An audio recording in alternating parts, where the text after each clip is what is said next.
Hello student, good morning. मैं गोकुल आज आपके लिए इस वीडियो में लेके आया हूँ क्लास 10th विज्ञान चैप्टर नंबर हमारा 3rd चल रहा था, आनुवांशिकी जेनेटिक्स। इसका आज हम पार्ट 6 पढ़ने वाले हैं। उससे प्रीवियस जो वीडियो रहा था उसमें हमने मेंडल का स्वतंत्र अफ्यून का नियम जो है वो पढ़ा था, और आज के इस वीडियो में हम पढ़ेंगे मेंडल के आनुवांशिकता के जितने भी नियम हैं उनका क्या क्या महत्व है, उसके बारे में हम जो है वो चर्चा करने वाले हैं। तो सबसे पहले वंशागति के नियम हैं, उनका महत्व है यदि हम देखें तो पहला इसका महत्व है वो है सजीवों में जितने भी सजीव प्रजातियां होती है तो सजीवों में प्रभाविता के लक्षण का पाए जाने वाला एक महत्वपूर्ण लक्षण है।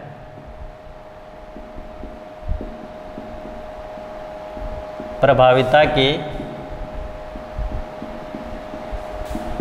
लक्षण का पाया जाना किसमें?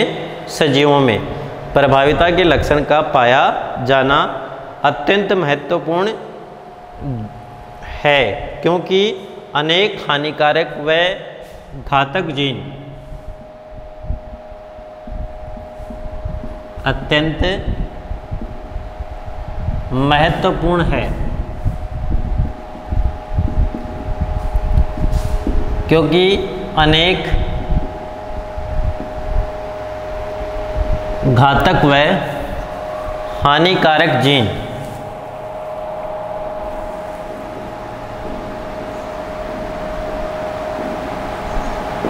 अनेक घातक व हानिकारक जीन अप्रभावी होने के कारण प्रभावी जीन की उपस्थिति में अपने आप को अभिव्यक्त नहीं कर पाती है। अप्रभावी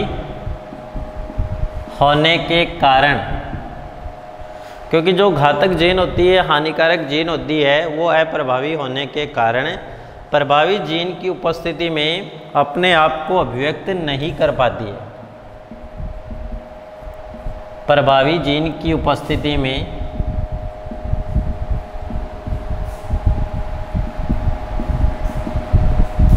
अपने आप को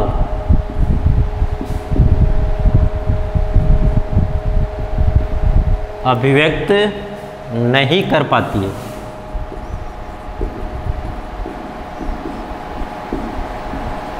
ठीक है, तो पहला आपको ये ध्यान में रखना है कि वंशागति के नियम जो है उनका कौन कौन सा महत्व है। ठीक है, अब ये जो है उससे जीन संकल्पना की पुष्टि होती है।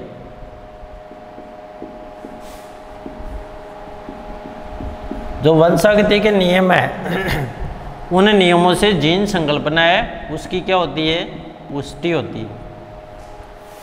ठीक है, थर्ड इसमें आपको ध्यान में रखना है, जो पृथक्करण का नियम हमने देखा था उसमें एक जीन के 2 युग्म विकल्पी होते हैं।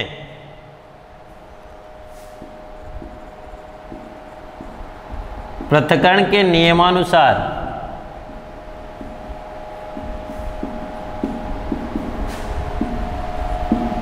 एक जीन के 2 युग्म विकल्पी होते हैं। युग्म विकल्पी का मतलब क्या?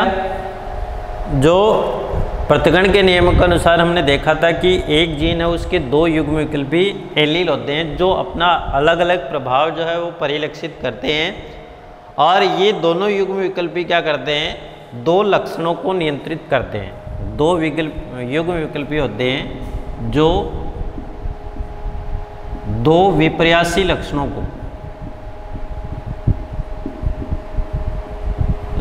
को नियंत्रित करते हैं, कंट्रोल करते हैं, जो हमने देखा था लंबेपन और बौनेपन के लिए।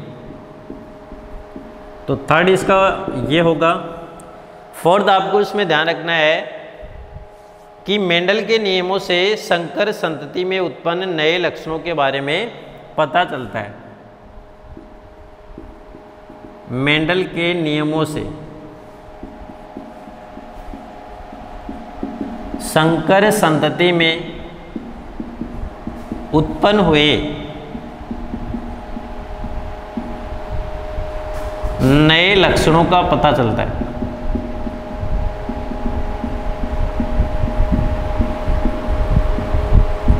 जो संकर संतति होती है, उस संकर संतति में जो नए लक्षण उत्पन्न होते हैं उनका पता वो किसके आधार पे चलता है? मेंडल के जो वंशागति के नियम हैं उसके आधार पे पता चलता है। अगला आपको ये ध्यान रखना है कि संकरण की विधि से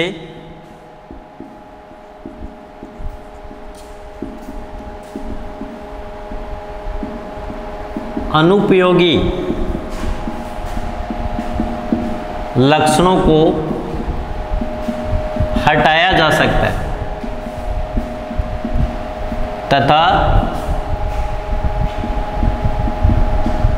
उपयोगी लक्षणों को, जो अनुपयोगी लक्षण होते हैं जिनका कोई उपयोग नहीं होता है, उन लक्षणों को संकरण की विधि से हटाया जा सकता है और उपयोगी लक्षणों को संकरण के द्वारा एक साथ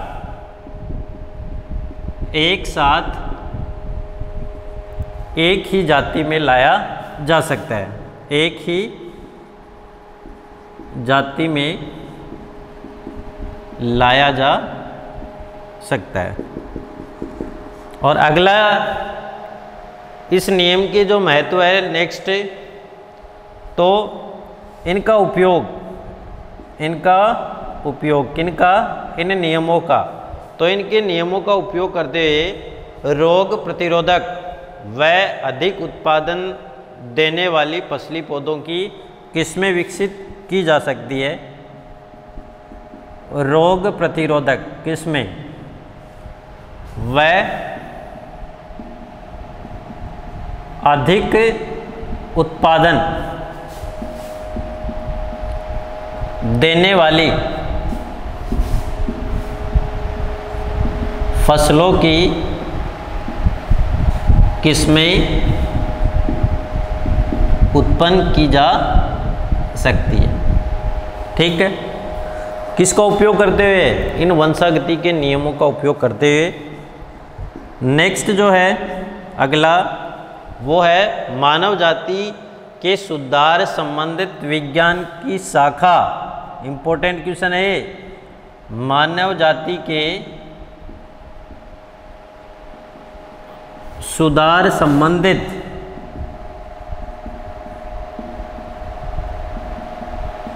विज्ञान की शाखा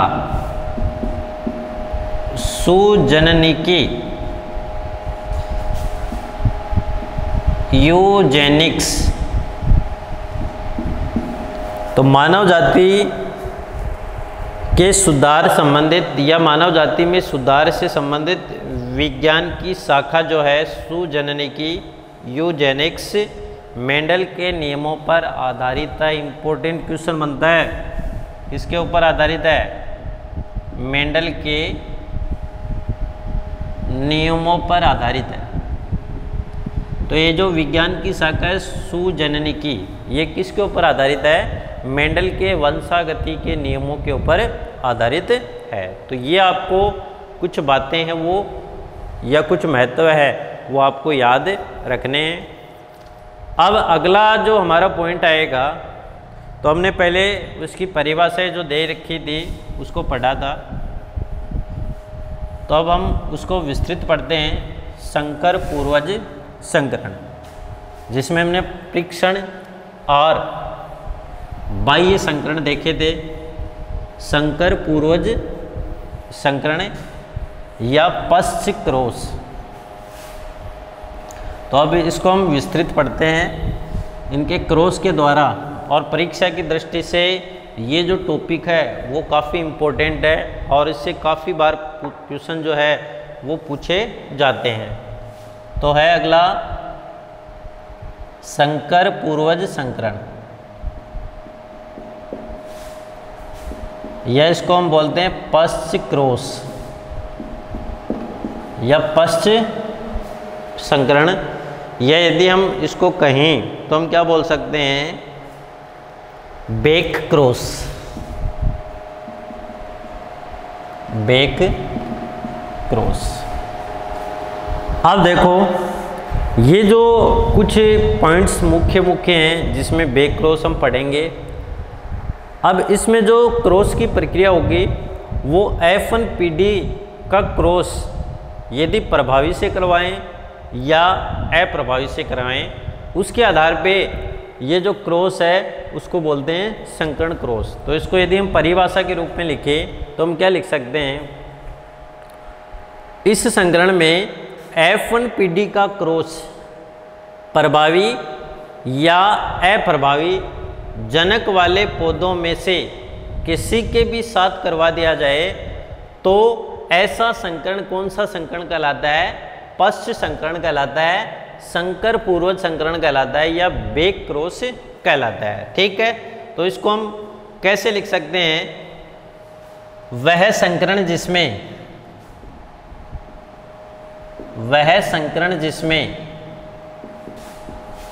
F1PD का संकरण या बोल सकते हो क्रॉस, किसका, F1PD का क्रॉस अपने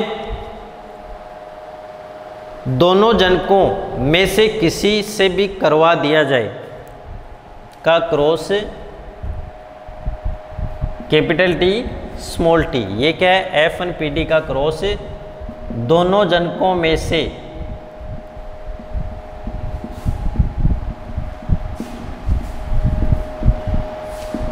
किसी के साथ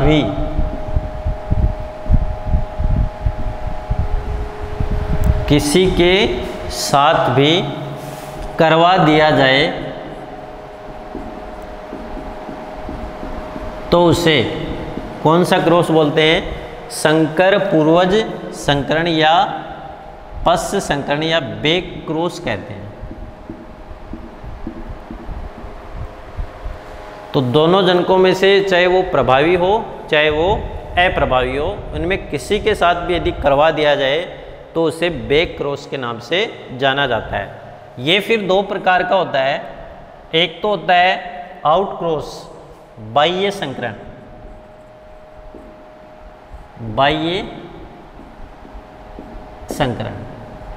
जिसको बोलते हैं आउट क्रॉस, और एक होता है परीक्षण संकरण,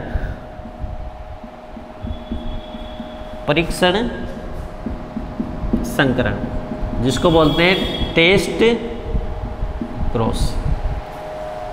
ये दो प्रकार के संकरण होते हैं। अब हम सबसे पहले पढ़ेंगे बाह्य संकरण या टेस्ट क्रॉस। अब ये बाह्य संकरण या टेस्ट क्रॉस किससे कहते हैं, तो इसमें आपको सबसे पहले ध्यान रखना है परिभाषा। तो इसमें आपको सीधा ध्यान रखना है F1PD का cross capital T small t का क्रॉस प्रभावी जनक, ध्यान रखना F1PD का क्रॉस प्रभावी जनक से करवाते हैं तो उसे बाह्य संकरण कहते हैं। प्रभावी जनक का मतलब कैपिटल T से करवाते हैं तो ऐसा संकरण कौन सा संकरण कहलाता है, बाह्य संकरण कहलाता है। कौन सा संकरण कहलाएगा, बाह्य संकरण कहलाता है। ठीक है, F1PD का cross capital T small t प्रभावी जनक वाले पादप से कैपिटल T से करवाया जाता है तो ऐसे संकरण को बाह्य संकरण के नाम से जाना जाता है। ठीक है, उसके बाद में आपको जो बाह्य संकरण की प्रक्रिया होती है, उस बाह्य संकरण की प्रक्रिया में प्राप्त संतति के पौधे, सभी पौधे क्या होंगे, लंबे होते हैं। सभी पौधे क्या होंगे, लंबे प्राप्त होते हैं। बोना एक भी नहीं होता है। सभी प्रकार के पौधे क्या होंगे, लंबे प्राप्त होते हैं, जिसमें से 50% पौधे क्या होंगे, समयुग्मजी लंबे। ठीक है, तो 50% पौधे क्या कहलाते हैं, समयुग्मजी लंबे, और 50% विषम युग्मजी लंबे प्राप्त होते हैं।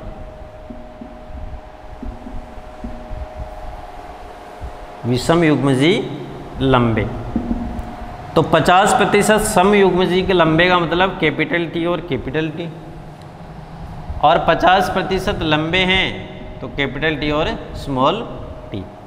तो 50% आंकड़ा किसका होगा, कैपिटल टी का, और 50% किसका होगा, कैपिटल टी स्मॉल टी का हमें प्राप्त होता है। ठीक है, अब यदि हम इसको क्रॉस करवा के देखें तो कैसे या किस प्रकार से क्रॉस करवा सकते हैं, तो हमारे पास दो तरीके हैं, तो उन दोनों तरीकों का यूज़ करते हुए आसानी से क्रॉस करवाया जा सकता है। एक तो हमने चेकर बोर्ड के द्वारा भी क्रॉस करवा सकते हैं, एक जो सीधा क्रॉस है वो भी हम आसानी से करवा सकते हैं। जैसे सबसे पहले अशुद्ध लंबे, अशुद्ध लंबे का मतलब कैपिटल टी स्मॉल टी। ये कौन सी है, F1PD, ये तो पढ़ा था हमने। और ये अशुद्ध लंबे क्या होते हैं, विषम युग्मजी होते हैं। अब इसका क्रॉस किससे करवाते हैं, प्रभावी यानी शुद्ध लंबे या प्रभावी जनक।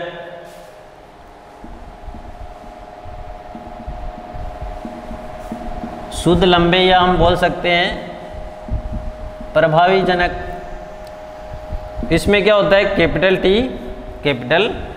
टी होता है। ठीक है, अब देखना इसके जब युग्मक तोड़ते हैं तो एक तो ये हो गया और एक हो गया ये कैपिटल टी और स्मॉल टी, तो ये क्या है, युग्मक है। क्या है ये, युग्मक। इसी प्रकार इसके भी युग्मक तोड़ते हैं, एक तो ये कैपिटल टी और एक ये कैपिटल टी, तो ये भी क्या है, युग्मक है। अब इनमें या तो आप दोनों के साथ करवा सकते हो, क्योंकि ये दोनों सेम है तो अनुपात तो वही प्राप्त होना है, तो आप सिर्फ एक युग्मक लेके भी आप इसको करवा सकते हो। तो कैसे करवाओगे, देखो सबसे पहले इसका क्रॉस इससे करवाओ तो क्या बनेगा, कैपिटल टी।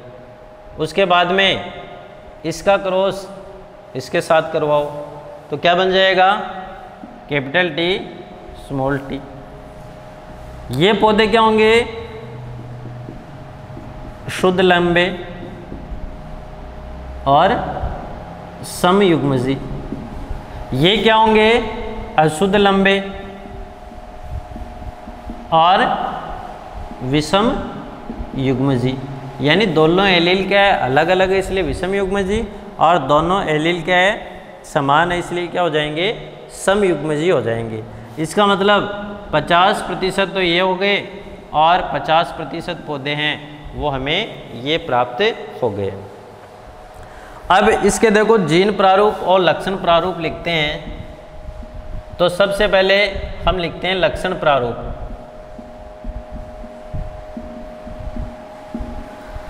जब इसका लक्षण प्रारूप लिखा जाता है तो हम कैसे लिख सकते हैं, ध्यान से देखना।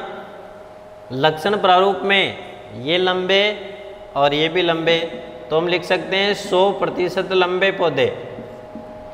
और जीन प्रारूप जब हम लिखें तो जीन प्रारूप कैसे लिख सकते हैं, बताओ शुद्ध लंबे कितने हैं, शुद्ध लंबे कैपिटल टी अनुपात अशुद्ध लंबे कैपिटल टी स्मॉल टी। तो ये तो अनुपात कितना है, 50:50, अर्थात हम बोल सकते हैं 1:1 हमें इसका जो है वो लक्षण प्रारूप का अनुपात प्राप्त होता है 100% लंबे, और जीन प्रारूप का अनुपात हमें क्या होता है 50 पौधे शुद्ध लंबे होते हैं और 50% अशुद्ध लंबे पौधे जो है वो प्राप्त होते हैं। ठीक है। और इसका यदि हम चेकर आरेख बनाएं तो चेकर बोर्ड हम कैसे बना सकते हैं, तो उसके लिए देखो ध्यान से देखना। ये हमने देखा था पहले,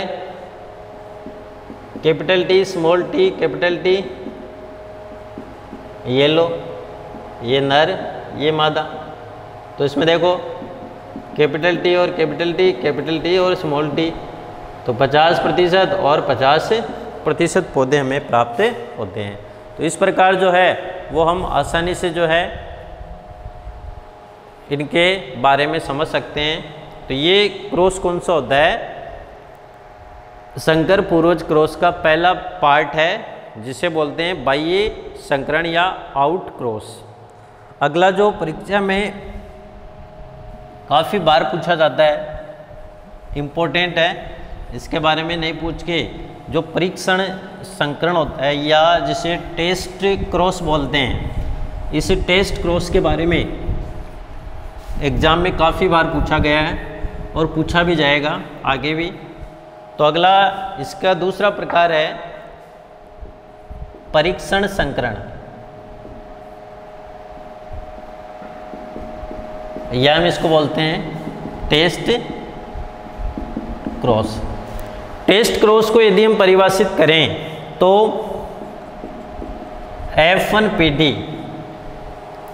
F1PD के पादपों का क्रॉस कहाँ से करते हैं, F1PD capital T small T. तो ये क्या है, विषम युग्मजी है, विषम युग्मजी। ठीक। और इसका क्रॉस हम करते हैं अप्रभावी जनक।